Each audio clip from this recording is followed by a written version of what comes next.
Welcome, everyone, again to another session with the seasoned sport professional. I'm Dr. Tim Rice, and I really am glad to have you be part of this session once again. With me today, longtime friend, former student, and an incredible sports information professional in the college athletics world, Ryan Briggs from Grove City College in Grove City, Pennsylvania. Ryan, welcome to our session today. Well, thank you very much, Coach Rice, for having me. It's an honor and a pleasure.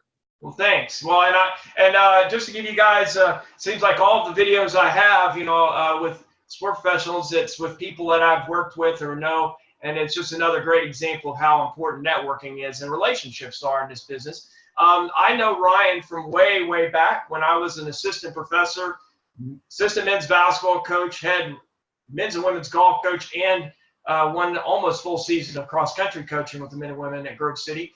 And actually had Ryan in a bowling class in a physical education minor there at Grove City, and we had a bowling alley at Grove City, and still do. I actually love that place. Do you ever get down there and roll a frame or two every once in a while, Ryan? Yeah, actually, right between the end of finals and Christmas, a lot of the department got together. One of our newest employees, she said, "What if we got together for a bowling get together?" So we went down there for a couple hours, like 2 to 4, and we probably had 20 of us down there bowling. It was a lot of fun, and the lanes are actually underneath my office. They did add electronic scoring a handful of years ago, but they still keep it manually for class. But it's really a neat feature we have. 8 lanes downstairs. It's still popular. It's popular with the students at night. You'll hear the pin decks rattling underneath, but it's a cool feature of the building. Oh, absolutely. I always thought that the actual PLC or Physical Learning Center at Grove City was really, for its time when it was built in the 50s, was pretty state of the art, and the work that's been done there with the facility in the last 5-7 years has just been remarkable.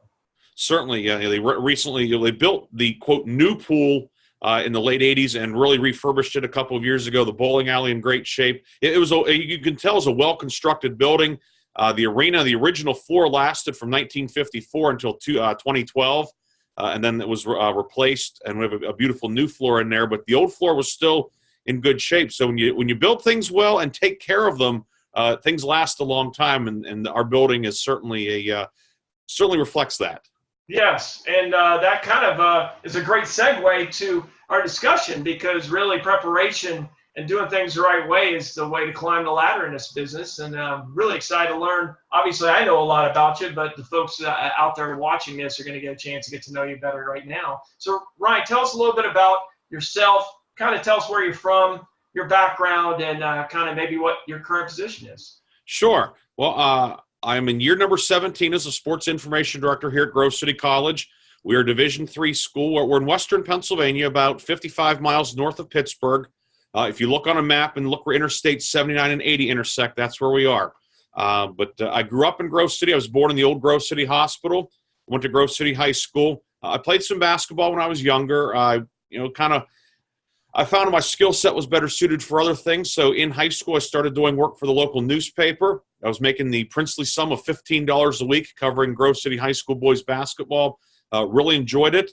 And that was kind of the career path I thought that I would want to go. I wanted to be a meteorologist until I got to 10th grade, and then started doing this, covering games. And then, so I graduated from high school, and a substitute teacher of mine had played multiple sports here at Grove City, and she suggested that I get in touch with a gentleman by the name of Joe Klimchak, who was the sports information director at the time. So the summer after I graduated high school and before I started college, where college is here in Grove City as well, I started working in his office a couple of days a week, and immediately just fell in love with it. Enjoyed the names, the numbers, the facts, the history, the variety of it. So I worked with him a lot when I was in school here. And then my junior year, the paper that I'd worked at as a stringer, I became the sports editor there. So I was working full-time while I was in school. I did that for a couple of years. And then Joe moved on at the end of the 2001-2002 academic year. I was very interested in the job. It was really the job that I wanted because of my at the time I didn't really realize it, but because I liked the work, and I still love the work itself, but also to be at Grove City College, it was an ideal situation. I was fortunate enough. I interviewed and was offered the position, which took me about 30 seconds to accept it. And I've been here since June of 2002, so into year number 17 now here at Grove City. Wow. And go back real quick to the word stringer. Explain that to folks that may not know what that means. Sure. A stringer is essentially a contracted employee to cover a game, and a lot of media outlets will still use them. Of course, as the media has shifted with a lot more of electronic media, be it releases online, social media, etc. But the concept is still the same. I could, like, for example, here I am. I could cover and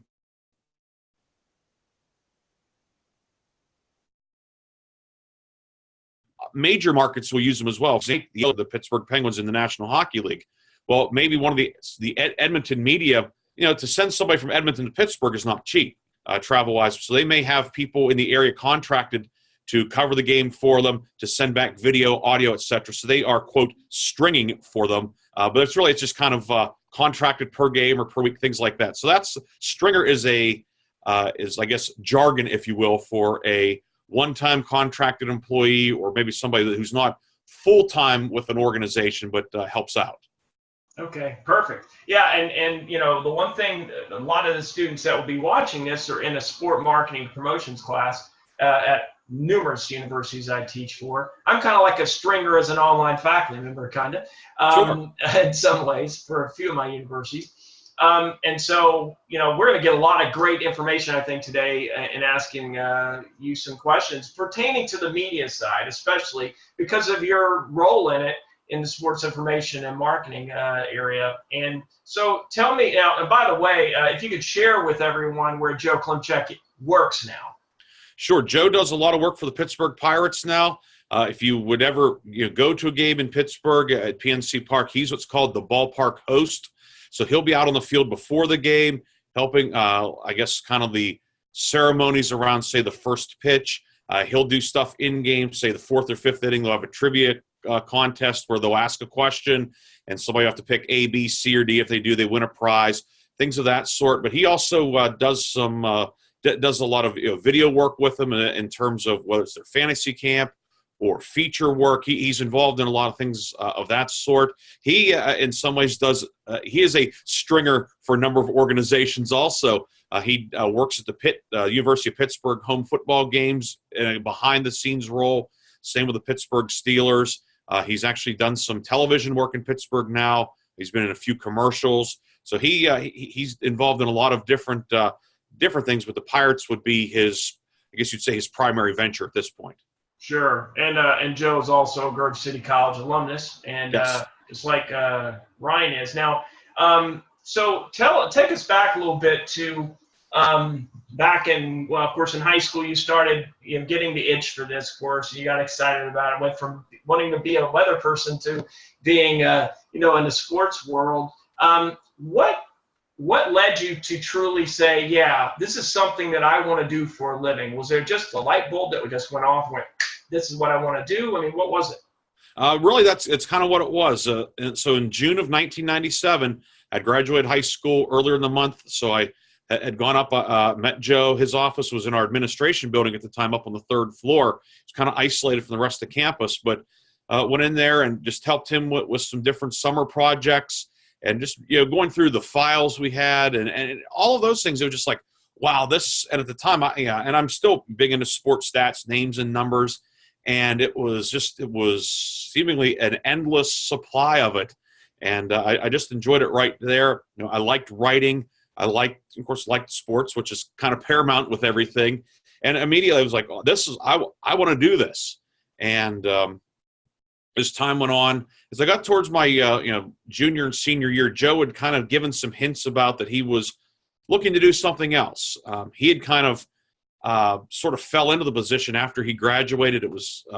He was the first full-time sports information director. A gentleman by the name of Bob Smith had done it from 1970 through 1991. But Bob was also doing all the college publicity, and that was generally how it was done at most small colleges then. It was part of the overall public relations effort. So he may type up a press release about a basketball game, and then also about a new faculty hire and things like that. So it was really new for Joe, and he sort of had the opportunity to kind of create and develop the program, and I learned from him, and then have kind of taken it from there, and certainly looked to build upon the strong tradition we've had there, starting with Bob and then with Joe. We've only had 3 sports information directors in the last 49 years, which is pretty cool. Oh, absolutely. And the one thing that's incredible about Grove City is the long-standing, the folks that have been there for a long time. They have very long tenures, and some folks are there for 40, 45 years, it's something that I always appreciated about it. Now, one thing about what you were talking about, with respect to your role, I mean, how important are best practices in your business? When it comes down to it, like press releases after every ball game, write-ups before every game to let your fans know what's going on. Tell me a little bit about what are best practices as a sports information director? What do they look like? Sure. Best practices, and things have certainly changed a lot in the last, certainly since I started, and even in the last 5-6 years. We were one of the later schools to do it, to go to one of the main web platforms. Presto Sports and Sidearm are the two of the big ones in college athletics. We're with Sidearm, so going with that. But just one of the big things, the best practices are, afterwards, having press releases, recaps, etc., having the statistics updated. A lot of that has been improved just with XML files, where I can just drop it in there, or the other school for playing.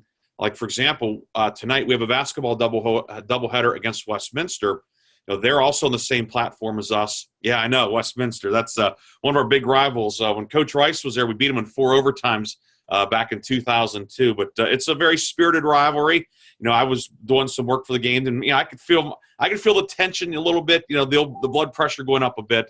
But in terms of when the game's over, I can upload the stat file, and because we're on the same platform, Westminster automatically loads on there. So things like that it's been simplified, but it's also added some things. But as far as the best practices, we're working on our game notes for tonight, and they're not.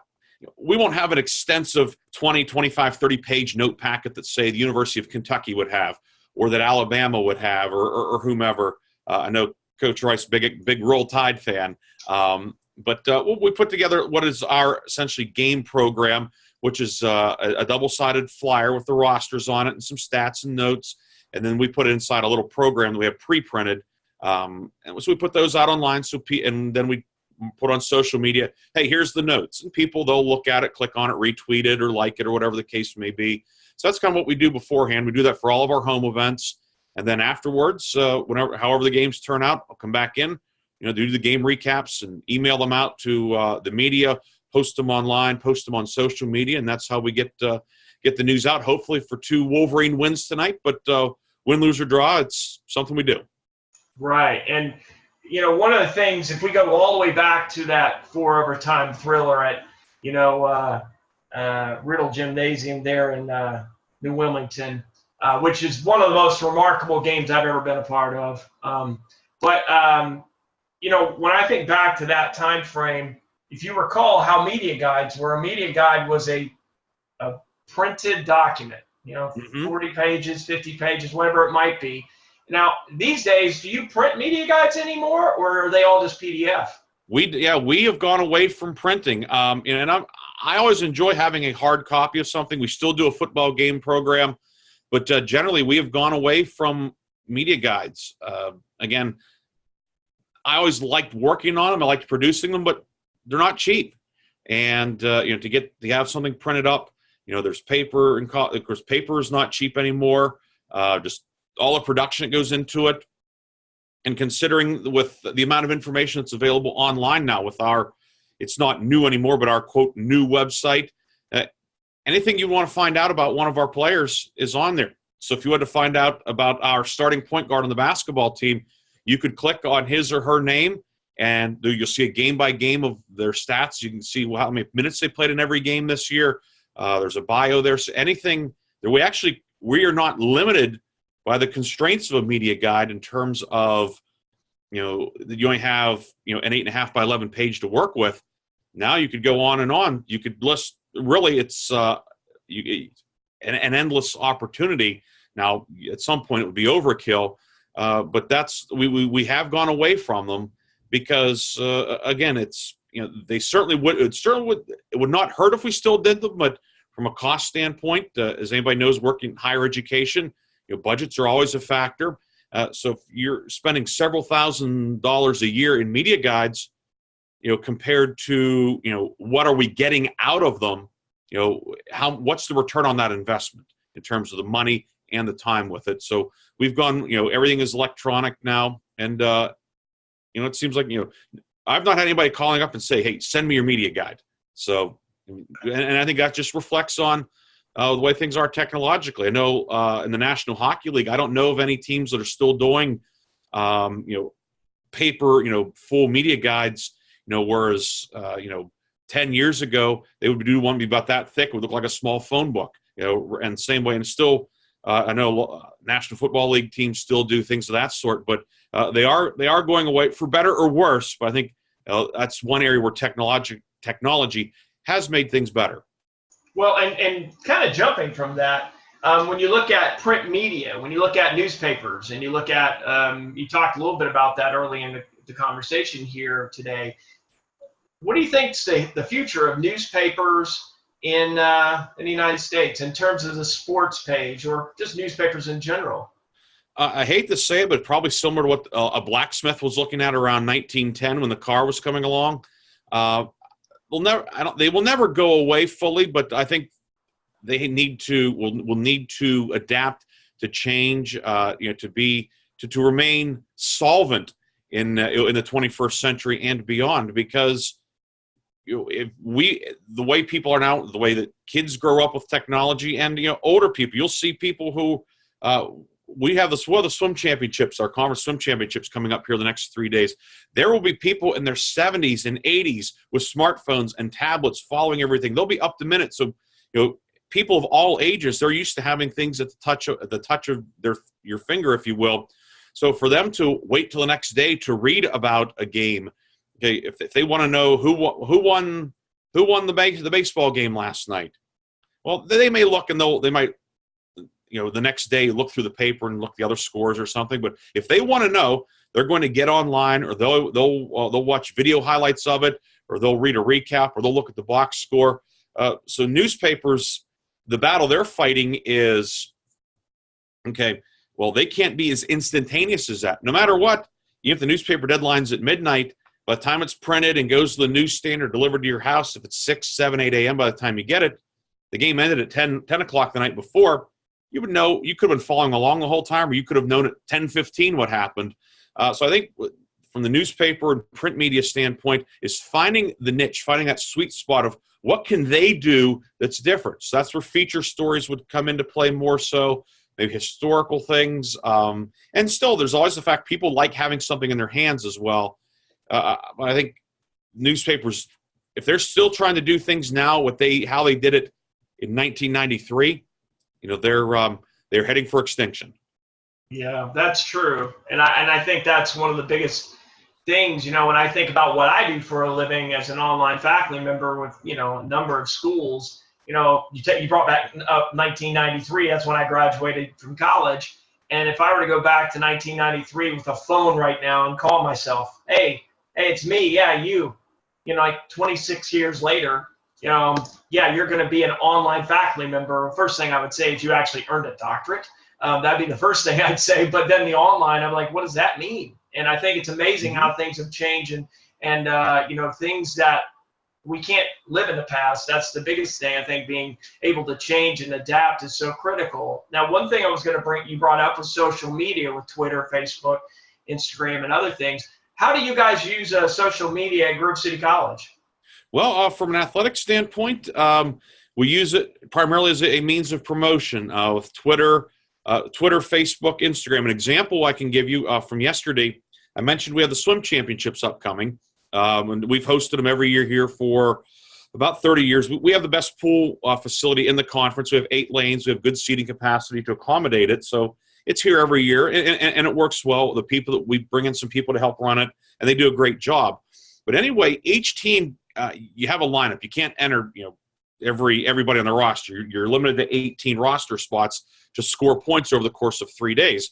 So what I did yesterday, I got the lineups from our head swim coach, and I just created a graphic. It wasn't anything fancy, but it was kind of just a square, and I'd have each player or each swimmer have a box, put their name and their event, backstroke, diving, whatever, and put that out there just as kind of a teaser to help promote the event. And hey, here's our lineup, because we've done other things with in the fall with our soccer teams or volleyball or football. Here's the probable starting lineup. Well, people like seeing that. Hey, there's my son, there's my brother, there's my sister, whatever. So what we did, we put those on Twitter. Included the links for the championships for video and live results. Same with on Facebook.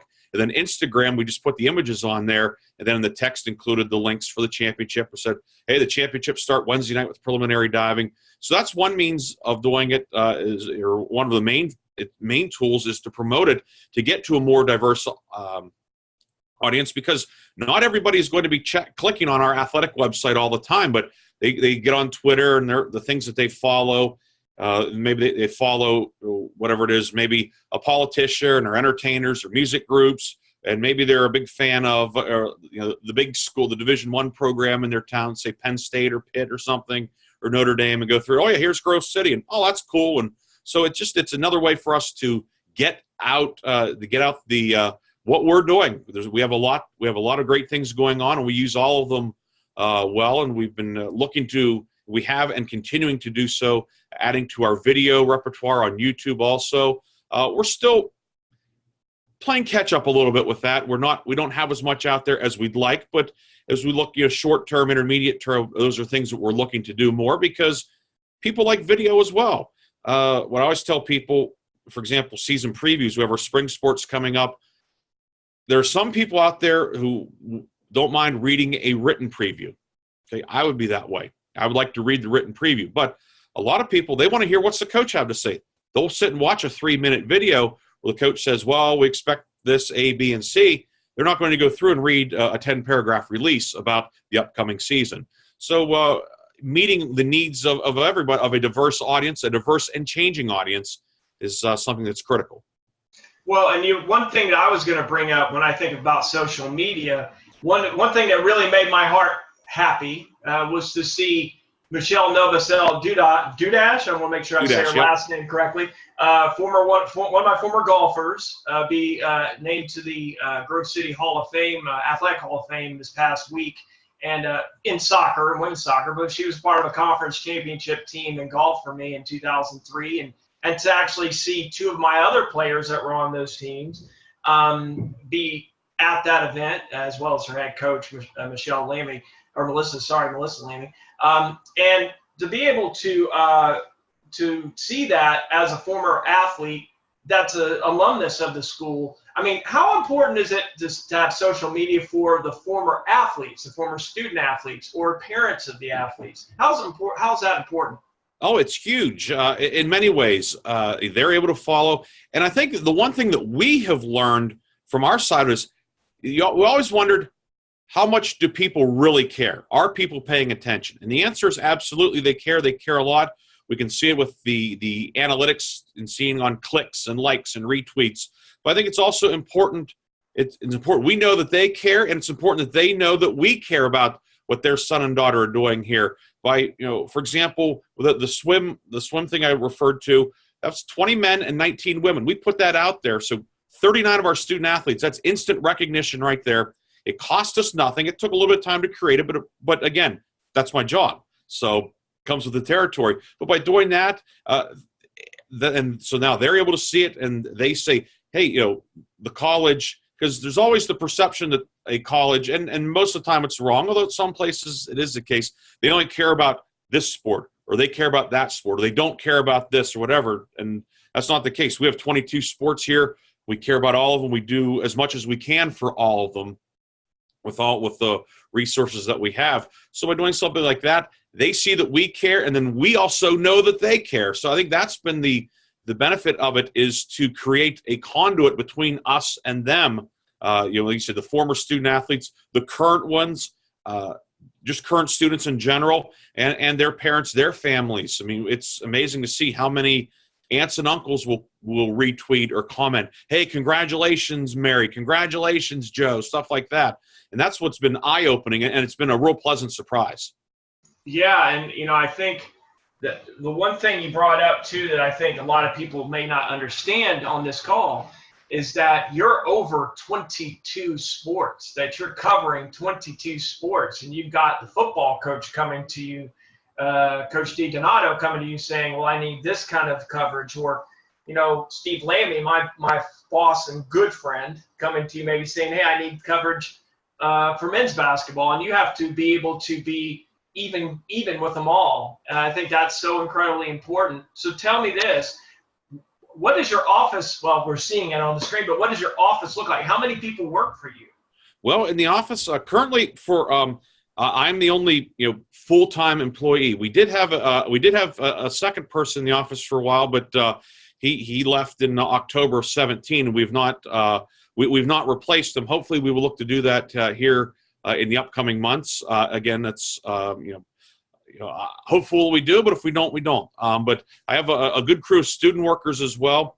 There are a couple that work in the office. Actually, two women's basketball players. They actually just left before we got on the call here. They work 3 days a week in here from 11 to 12 in around their class schedules. I have another young man who I would easily consider my top student assistant. He's a senior, and he's expressed an interest in the field. So I've been trying to help, I guess, mentor him, if you will. And he's very talented. He's done a lot of great graphic things. He's been a quick study on stuff. He works in the office and at game sites, be it basketball or at the soccer games, football, etc., volleyball. And then I have a couple other guys who work the home games in football, and they'll be big helps in lacrosse come this spring also. So I have about 5 or 6 students on the payroll as well. So when you look at, you brought up the word mentor and mentorship, and you kind of see yourself as kind of how Joe's worked with you back in those years, way back when, I think almost 20 years ago. Isn't that crazy, by the way? Yes, I know. How Joe, actually stepped in and was, that guy for you, Joe Klimchak, how he mentored you. Do you feel like that's what you're doing right now? In a lot of ways, a lot of similarities. And also, too, it's mutually beneficial. In this case, Brett, the young man that works for me, he's learning a lot of skills. And there are things that, frankly, he can do that I struggle with. As far as, I mentioned videos. I can record the video, but it's easier for me to hand him the SD card and say, Brett, take care of it. What takes him 15 minutes to do would take me 45. He's just very skilled with it. So it's beneficial to me, too. I can work on other things. He's learning skills, developing them, and also we're all benefiting because he has done it, and he does a great job with them. And that's just one example. There are many other things. He's done a lot of our website work as far as getting our schedules up, rosters, all of those types of things. I can do them, but he's able to do them. I can work on other things or handle other stuff that may be of a little bit more of a higher order, or some stuff that I want to say is confidential, but stuff that that I have to do. So no, I can do that. He's able to do other things, and it works out well for both of us, and it benefits the program, benefits the office. Right. And so, I think one of the things that we talk about a lot on these videos is the importance of networking, the importance of mentorship, and the importance of getting internship opportunities. Talk a little bit about how important doing an internship is. How important is that to climb the ladder in this business? Certainly, this business, it's a business that it's a crowded business.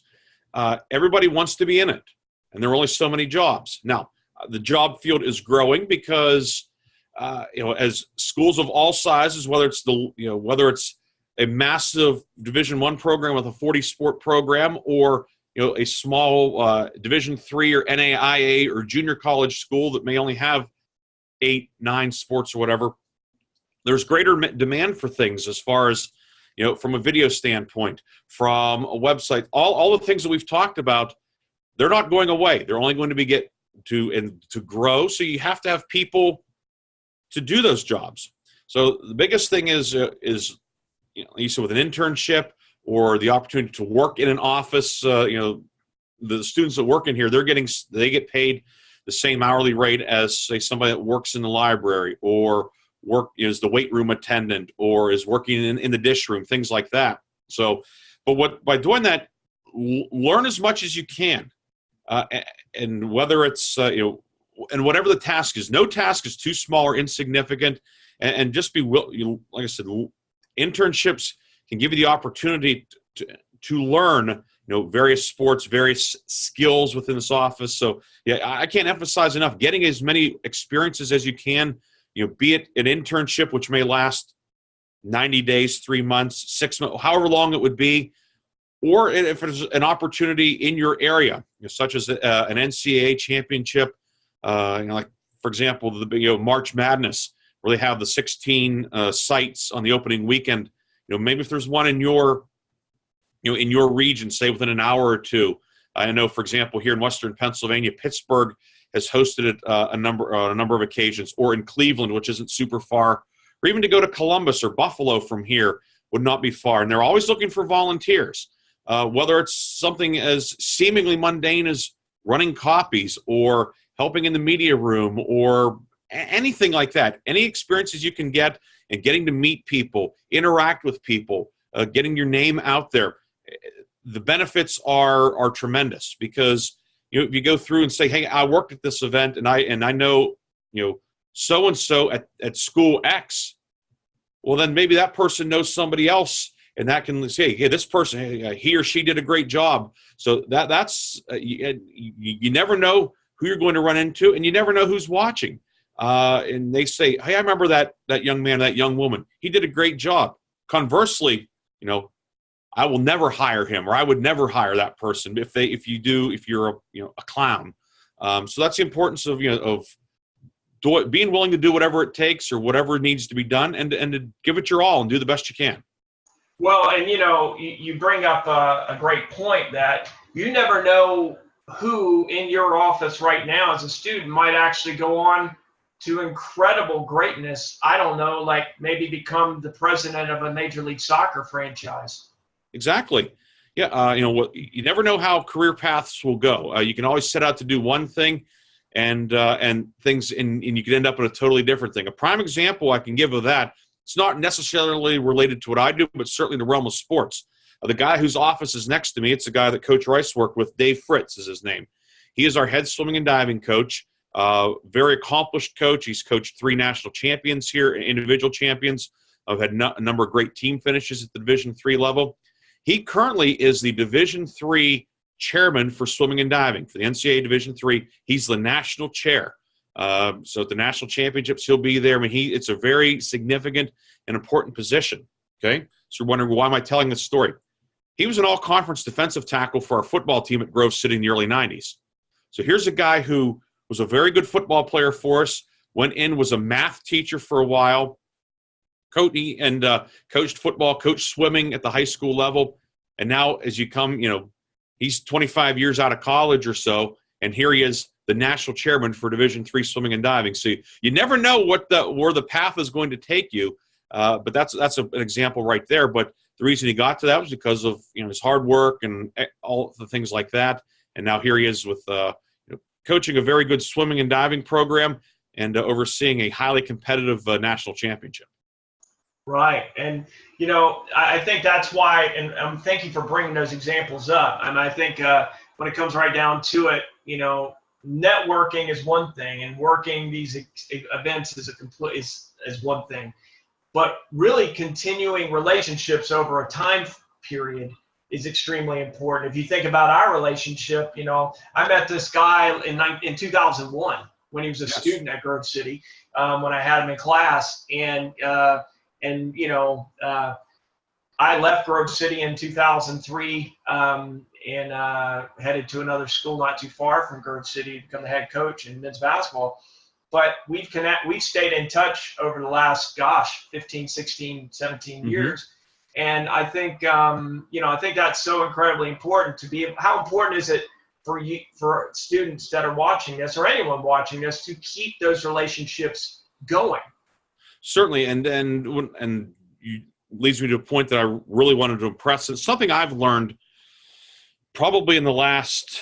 It took me a long time to learn it, but when I started in the field, and as I said, I really like the numbers, the stats, all those things, the games, and I still do. I love all that. But this, again, and I didn't realize this until a couple years ago, really. This is a people business. This is about people. Sure, we measure, or we're able to keep track of how many points per game somebody scores, or how many rushing yards, or how many goals they score, or how far they throw the javelin, and we have that because it's competition. We're keeping track. But it really is a people business, and that's what I've really have come to learn. It took me a lot longer to learn that than it should have, but we learn different. Some of us learn at a different pace, as all the students do as well. But in terms of being a people business, like with Coach Rice and me, from that standpoint, or the coaches I work with, he mentioned Steve Lammy, our head basketball coach, and he and Coach Rice still stay in touch a lot. It's those types of things ultimately that are important. When you mentioned the other night, we had our Hall of Fame dinner here at the college, and the young lady who went in for women's soccer, and of course Coach Rice coached her in golf as well. She was on our first two women's soccer teams that went to the NCAA tournament, and that certainly was very historic. To go to the NCAA tournament, and we were a very young program. But as I thought back, she had several of her teammates there. And they were all good soccer players. Some of the other teammates that were there were certainly people to be candidates to go into the Hall of Fame down the road. But I was thinking about it afterwards, and I saw them and thinking that team, how special it was for what they did, but also because I kind of came in with them, as I said, cut my teeth with them, all those types of things. And now looking back and seeing what they're doing, successful, wives, mothers, the careers that they have, they're doing outstanding things. And that's really what is important, to see the success that they have had now and what they are doing.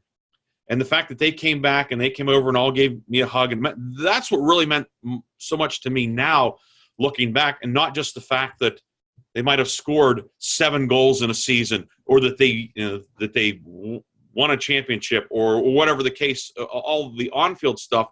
What they're doing now, was really great to see and rewarding. And it was more so about that, just the relationship between us. It was compared to what they were as soccer players. And back then, I knew them, and they were the player that started at forward or started at defender or whatever. And as I going on now, realizing yes, they were that, and they were great soccer players, but so much more to it. It's been I just wish I had learned that earlier. But it takes time. It takes time, and you get. And it really took me a long time just to kind of take a step back and see the bigger picture as well with things, as opposed to just day by day. It's stats, names, numbers, all this, and that's an important part of it. But these are real people. We're all real people, and we're not solely judged. Or I guess also, just because somebody scored the most goals or whatever doesn't make them a great person. Now, in the case of the people we're talking about, they are outstanding people. Or just because somebody maybe was a reserve or didn't play a lot doesn't make them, a quote bad person or anything like that. It's starting that. A prime example of that is a guy that Coach Rice helped recruit. We had a guy named Eric Tinsman who played on our basketball team. He was on our 2003 title team. Eric didn't play a great deal for us. He started on senior night. His senior year, he probably played in a dozen games or so. But he was a reserve. Just we had guys that were a little bigger, a little faster ahead of him. But now, he's a guy I stay in touch with now. He's a successful attorney in Miami. Certainly better weather down in Miami than we're having here now in Western Pennsylvania.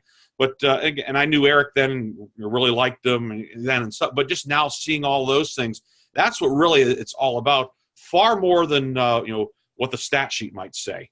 Now that being said, it's still pretty cool. We have a banner that says 2003 President's Athletic Conference champions in men's basketball. But those are things that I know I'm rambling a bit, but learning that it is a people business. It's about people, and that's what makes it so special. All the people, the great friends you make. And, in 17 years here at Grove City, the number of people that we've had come through here that I didn't care for is exceptionally small. And been very, very fortunate, very glad to be able to say that. Yeah, and you brought up those names, and I thought about Jeff Gehring, Yes. who was the Sportsman of the Year in his senior year at Grove City, which is the highest honor of any student athlete, male or female there.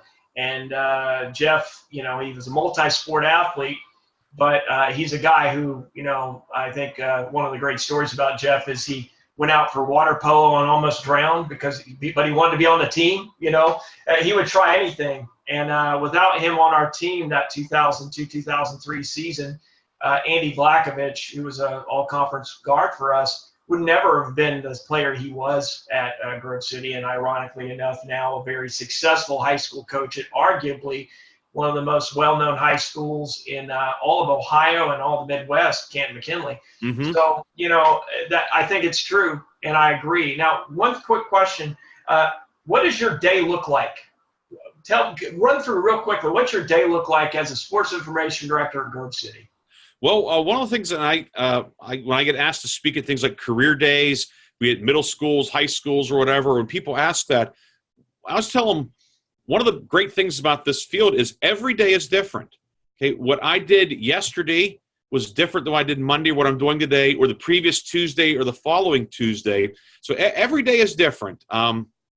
Now, there are a lot of nights involved. We have a basketball doubleheader tonight at home, so I'll be here probably till 10:30 tonight. And then we have the swim championships upcoming Thursday, Friday, Saturday, which we're hosting. So I'm going to be here in the office for a while, or here in the building the next several days. But when we have home events, a lot of the time is geared towards preparing for them, be it getting personnel lined up, like the student workers, or things such as the game notes, programs, social media stuff online, just getting the links on the website, things of that sort. Other days, and we had a stretch here where we haven't had too many home events. We had a lot of preparation for the Hall of Fame that we had, getting the program ready, just our displays, stuff like that. So every day is different. Some days it's game preparation. Some days it's more intermediate or long term. Some days we're kind of it's recapping, and then occasionally it's just maybe helping with assisting something in the athletic department. I've been called on sometimes help move trophy cases, or just little things like that. But every day is different. The hours are different. Like today, I came in about 10 o'clock, and what's great is my boss, Todd Gibson, our athletic director, who's a great friend, a great man. I know, Coach Rice, you had some interactions with him when you were here. He and I actually were in college together here. He's very, very understanding, very flexible. And encouraging me, hey, you're going to be here a lot. I don't want to see you here all night. Things like that. Encouraging, understanding the importance of balance. And sometimes, and not so much here, but there are other places where they aren't as understanding, or it's, you need to be here, whatever, 8 to 5 and whatever it takes, so people, that's how you get people working 70, 75, 80 hours a week, and it leads to burnout, and it's not healthy. And even in my younger days, I was kind of that way. I was solely focused on being, Grove City sports information was it. It was, pardon expression, balls to the wall, if you will. And I ended up in the hospital with it over about 10 years ago from the stress and everything. And it was not healthy. And it was not healthy physically. It was not healthy mentally. So kind of, reallocated some things, kind of looked at doing some things differently. I think I'm a lot better as a sports information director now than I was then, even though I'm not working as much. I'm still working quite a bit. I'm not coasting and just stealing a paycheck, but I think working smarter, working better, all those things. But again, it's things that, you don't know when you start out. You just think, go man, go. And again, I still, the hours are long at times, but I enjoy it. And again, having that support administratively and understanding of, what we're doing is important, but it's not worth risking your well-being over. Yeah, I'm glad you brought that up. Seriously, that is an incredibly important part. And thank you, Ryan, for bringing that up, because that's one thing that a lot of people fail to think about. And I have no problem sharing this. And Ryan knows me pretty well. When I was a head men's basketball coach at Hiram College, had a rough 3 years there, and that's exactly what happened to me. I ended up stepping away from that role at Hiram on purpose, really, because of the burnout and because I really thought, I'm not doing things the right way. I'm not living my life the way it needs to be lived, and I'm also struggling mentally, physically, and it was impacting my career. And, I think burnout is such an incredibly, it happens a lot in this field. Mm-hmm. And I think that being able to manage your stress levels, being able to handle, listen, we can't be super men and women. We just can't be. My wife, Candy, who Ryan knows pretty well, always says, don't be a hero, Tim. Don't be a hero. And the only thing you can do is you only get a certain amount of time each day, and you have to make the most of it. Would you say that's the biggest challenge for somebody in your role? It is. There's never a time where I'm just sitting here, I have nothing to do. There's always stuff to do. There's always maybe a little bit of an intrinsic pressure of, I need to get this done. I want to get that done, and that can eat away at you instead of saying, okay, well, I'll do it tomorrow, because you don't want to feel like you're letting people down. You don't want to shortchange folks or feel like you're shortchanging people, because but like you said, we're not supermen. You're not superwoman. We're human beings. There is more to life than solely work. What good is it to work? What fun is life if you can't enjoy it? Now, I enjoy what I do every day. We're going to the basketball games here tonight. I'll enjoy it. It's Westminster. It's always, always gets, you get cranked up for those again. I wish I was out there. I have my basketball skills terrible. Again, and it's ridiculous, but I'd love to be running out there and doing the defensive slides with the guys before the game tonight. It just, that's still sort of that passion after 17 years. And I would say it for me, what I do, it still burns white hot, which is kind of funny talking about burnout. And I say my fire burns hot. But say 7, 8 years ago, I certainly was, teetering in range of, perhaps burning out, burning that candle at both ends. And you can't be everything to everybody. And so I've kind of said, I'm going to come in, I'm going to work hard, do the best that I can and get as much done. And put everything, certainly not going to do it half baked, but I get paid, but I'm not on call. I'm not an emergency room doctor. I'm not, it's important, but it's not important, bold letters, all caps. So, and like occasionally, if we get like a track meet that ends Saturday night for whatever reason, 10 o'clock at night, the recap may not get done till Sunday. Link the results up. People want to find out what people did. And I have not had anybody complain, email, or say, hey, where's the recap? Now, if it waited 4 or 5 days and it wasn't up, somebody might say something, but, you would get something out there, kind of, satisfy folks and then take care of it the next day. I've learned that. And, generally, everybody in our department is great. We have a great group of people here, which is, and from working here, a lot of good people here. And I think it's even gotten better since then. We've expanded. We've had a lot of new people come in the last several years. For people that don't know, Grove City is a place that there generally has not been a lot of turnover in our athletic department. It was the same people in the same positions for many, many years. But as people have gotten older and retired, administratively, we've changed some things. We've added some assistant coaching positions, things of that, reduced some coaching responsibilities for people. So we've had a lot of new blood in as well, which has been very invigorating. People with different ideas, different perspectives, and just the overall, just the excitement of youth. It's really been, not that I'm old, but there are people here now who are considerably younger than me, which is cool. It's fun to work with them. Our head football coach, you mentioned him, Andrew DiDonato, he's about 9-10 years younger than me, but I've learned so much from him. I've learned much more than him than he could ever learn from me. Well, and that's another a great piece of advice. I think one of the things that happens a lot of times, and we all struggle with this, the older we get, well, I should say older, the older I've gotten, the more I've actually started to think less about me being a know-it-all, right? But, one of the greatest things you can ever do is be willing to learn from everyone regardless of what their age is, because we can learn from everyone, even just how, in fact, I tell people all the time, one of the greatest examples of unconditional love and effort and understanding was my yellow lab named Chase, and he wasn't even a person. He was a dog.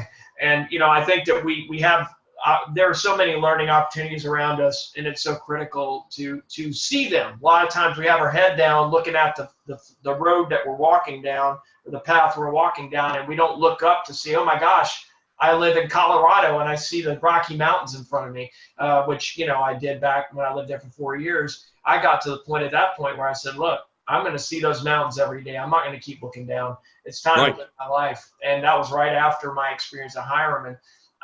But thank you again for sharing that. One thing, as we get ready to close, I've got a couple of things I've got to bring up, because I always bring up a little unknown fact about the person. But before I do that, can you give us like maybe 2 or 3? Well, first of all, how important is presentation in this field? How important is it to write well, present yourself well? How important is it?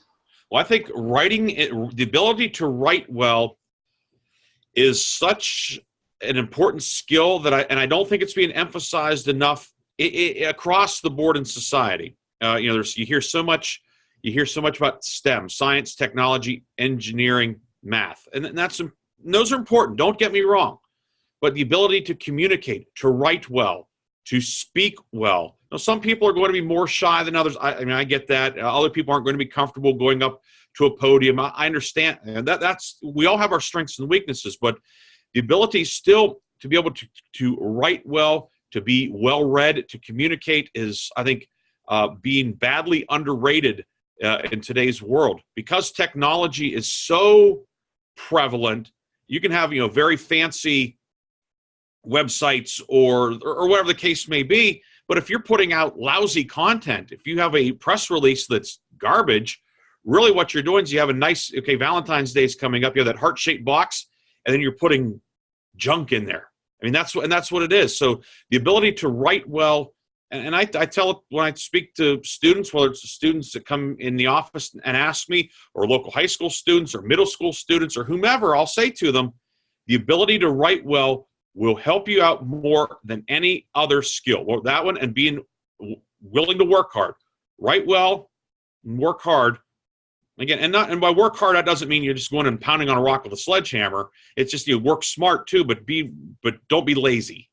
So, but writing well is so important, and when people who may not necessarily even be great writers or great readers, they can tell when they read something that's well written, they get it. It resonates with them, and it sticks with them. I think that's something that's so important, and it's not emphasized enough. Generally, whether it's in this field, the fields that we are in, the related fields, or across the board in our schools today. You always hear STEM, and I get that, and it's important. But where is writing, reading, understanding social studies, civics, etc., things like that? They've all been kind of cast to the back burner in favor of science and technology, which are important. We're not going to go back to the days of stone tablets. Technology is going forward, but still, I think to go and to take writing courses, a writing course, or to work on that. As I say, writing or speaking. They are like they're like a trade. They're like the carpenter. They're like a plumber. They're like any sort of skill, or like shooting a basketball, swinging a golf club. All those things. It's a skill. It's a craft. You have to develop it. Some people have more of a natural affinity for it. In terms of athletics, there's some people, you put a golf club in their hands and they drive it right down the fairway first time. So, but others, they really have to work at it to get to that point. Writing is the same way. Perfect. Thank you for sharing that. And you kind of gave some pieces of advice there. What are some pieces of advice for the people that are at home watching this? What are some pieces of advice that you would give to anyone that's wanting to climb the ladder in the sport business, the sport industry, whatever it might be? Okay. Well, the first one is as I said earlier, to be willing to work hard. Now, everybody's aspirations are different. In our field, there are some people, they would want to go and work at a major university. They would want to work They would want their goal. They would want to be the main football contact for the University of Alabama, or the main basketball contact for Duke or Kansas or something like that. Others, they may want to use this as a platform to become an athletic director or something in that role, or to move into other areas of, say, college or university relations, marketing. But no matter what the goal is, you have to be willing to work. So, it may be with something that seems nominal, whether it's filling up water cups or running copies or something like that, or proofreading, things that don't seem to be, pardon the expression, jobs that aren't real sexy, but they have to be done. So to take on those tasks. Secondly, we have 2 ears and 1 mouth. Listen to people. Don't be afraid to ask questions, though, either. Don't think that you know the answers. There are a lot of people out there who have wisdom to offer. If you're wondering, okay, how do you do this, or why do you do it? Don't be afraid to ask people. Most people will be willing to tell you, okay, here's why we do this. This is the result of it. And maybe by asking, you'll say, well, I don't know. Maybe there's a better way of doing it. But be willing to work hard. Be willing to ask questions. Don't think that you have the answers. Now, you can always be willing to think and say, well, what about this? Or why don't you do it that way? There's a certain way of doing it. And you can come across as being helpful as opposed to being a know-it-all. So those are things, again, it all depends on what you want, and be willing, but also be willing to do, or be prepared for wherever life may take you. I referenced Coach Fritz earlier, where I don't think any of us would have thought that he would be in the position he is in. Coach Rice, his career path, certainly I'm sure it's when you were here in 2000, 2001, that, with the field that you're in, I'm sure that wasn't what you had necessarily planned. But be willing and understanding that something that might seem to be a little bit off the plan, or that things may not go A, B, C, D, E, or F. You may go from A to C to Q and back to G. Just be willing to understand that life will throw you curveballs. Wow, that's great advice. Thank you for that. And that's one thing. And Ryan's right. With looking at my own career, and I'm not anything special. I mean, I think this happens with a lot of folks in the sport industry, that you a lot of times you might take one step back, but that one step back may actually propel you 2 steps forward. And I think, in my experience, I'm in this position because of that, because of failure, And so one of the big things with regard to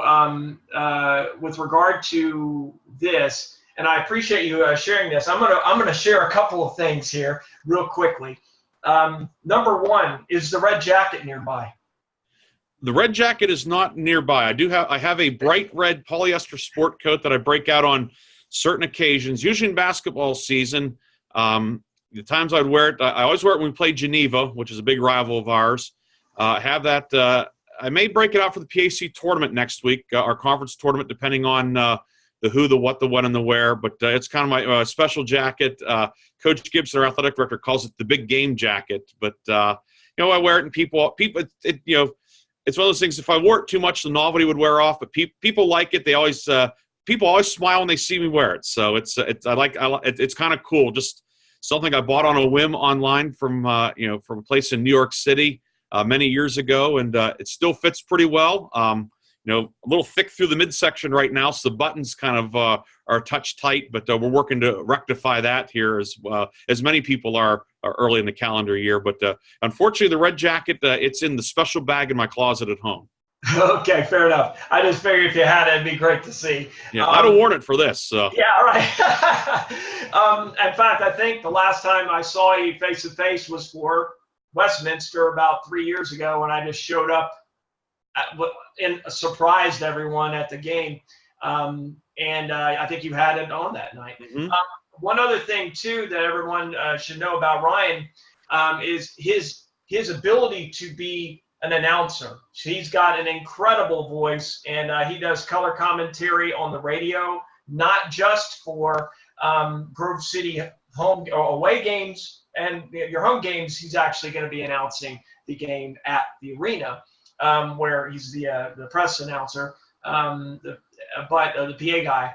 but he does an incredible job, and I wish we had an example right now from that 2003 conference championship game with the Teal Tomcats, the very last few seconds of that ball game. One of my favorite calls I've ever heard, honestly, and, you know, I've been around the block a little bit. Of course, I also am biased because I was on the bench for that ball game when Phil Busher hit those 2 free throws to win it after getting fouled, and then, of course, Mike Snell going bonkers. Yeah. One of my favorites, you know, I still have the VHS tape. That tells you how long ago it was that game was played. And then lastly, I think it's really important, Ryan, is it okay if students reach out to you, and how can they do that? Absolutely. I would be glad to help them. My email is R.A. Briggs, B-R-I-G-G-S, so R.A. Briggs, at gcc.edu. I'd be glad to answer any questions that they may have, be it about sports information, or as Coach Rice said, I have done and still do some radio work as well, doing a lot of local high school basketball. In fact, I did a game last night here in our area, in our county. But I'd be glad to help answer any questions that you might have. Feel free to email anytime. May not get back to you right away here in the next couple of days because we have the swim championships ongoing. Although, on the other hand, maybe I will when the 1650 is ongoing and they have the fourth heat of several of those. I might come back and go through some emails. But yes, absolutely, we'll be glad to answer any questions that any of the viewers out there would have. Wonderful. Thanks so much, Ryan. Ryan Briggs, the Sports Information Director from Grove City College. It's been so much fun to be able to talk with you over the last almost hour. And thanks for sharing your knowledge and expertise, and particularly about the whole burnout thing. I think that's really important for folks to hear. And I do wish you the best. And again, students, again, anyone, reach out to Ryan. He's willing to help you out. He's a great example of what it takes to work hard, climb the ladder, and go after what he wanted with the passion that he had. But it's not just passion that gets you to places. It's putting it together with work ethic. And that's exactly what he's done. Ryan, thanks so very much. Sure thing. Thank you very much. It was a great honor and pleasure for me as well. Awesome. All right, guys, we will see you on the next session. And we hope you all have a great start to your day. See ya.